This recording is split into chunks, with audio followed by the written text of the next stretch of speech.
O Espírito Santo pode ser entristecido. É dito isso em Efésios capítulo 4, versículo 30. Portanto, devemos tomar cuidado para não causar tristeza ao Espírito de Deus por meio de nossas ações. É importante lembrar que o Espírito Santo nos escolheu como seus e nos garantiu a salvação até o dia da redenção. Embora o Espírito Santo seja uma pessoa, isso não significa que ele seja humano, mas sim que ele possui uma natureza pessoal. Ele tem mente, vontade e emoções. Se o Espírito Santo nos ama o suficiente para se entristecer com nossa desobediência, isso significa que ele também nos ama o suficiente para se alegrar com nossa obediência. Ele é sensível aos nossos atos e omissões, e nossas ações podem afetar profundamente como ele se sente. Portanto, é possível entristecer o Espírito Santo de Deus, o que pode partir seu coração com o que fazemos ou deixamos de fazer. Essa é uma preocupação que eu tenho, e oro para que, se houver algum medo em nós, seja o medo de entristecer o Espírito Santo, não o medo das opiniões dos homens. Quando falamos a verdade, é provável que as pessoas se oponham a nós. Elas podem nos atacar quando desafiamos as coisas ao falar o que a Bíblia diz, ou quando nos comunicamos com o Espírito Santo.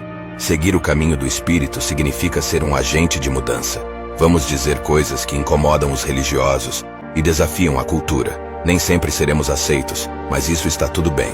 Quando decidimos abraçar o caminho de Cristo, também abraçamos a cruz. Muitas vezes, isso significa enfrentar perseguição por permanecer na verdade, andar em seu poder e amar a Deus simplesmente. Ao declarar o Evangelho, podemos esperar ser perseguidos. No entanto, não devemos temer, pois as opiniões dos homens não podem nos prejudicar no final das contas. Estamos seguros nas mãos de Deus, e não devemos temer os poderes demoníacos. É importante estar vigilante, mas não cair na paranoia. Reconhecemos os ataques do inimigo, e somos conscientes de suas artimanhas. Estamos envolvidos em uma batalha espiritual, e não devemos ignorar essa realidade. No entanto, não estou sugerindo que sejamos apáticos em relação ao poder das trevas, ao diabo e aos demônios.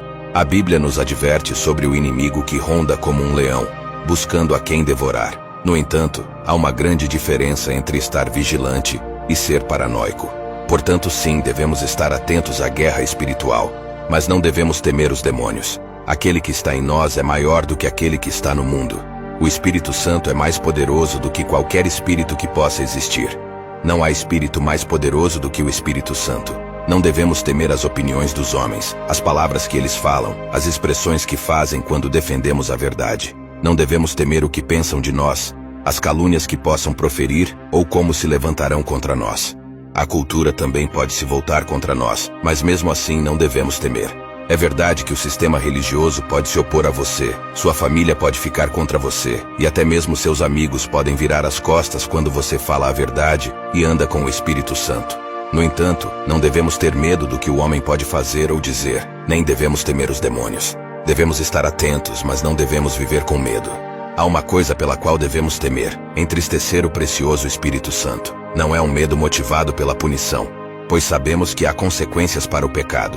O pecado tem um poder destrutivo, e mesmo os crentes que persistem nele colherão frutos de destruição. Mas nosso temor deve estar em entristecer o Espírito Santo. Não devemos temer nada além de causar tristeza ao Espírito Santo. Esse temor não é motivado pela punição, mas pelo amor, que é a essência da vida do crente. Devemos caminhar em um caminho sabendo que nossas ações afetam como ele se sente.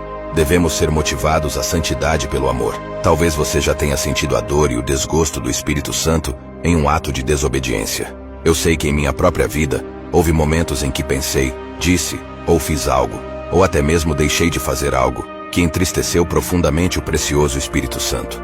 Eu pude sentir a mudança na atmosfera ao meu redor, a perda da beleza da sua presença, a glória que antes repousava em minha vida, a alegria, a paz, a união e a comunhão perfeita.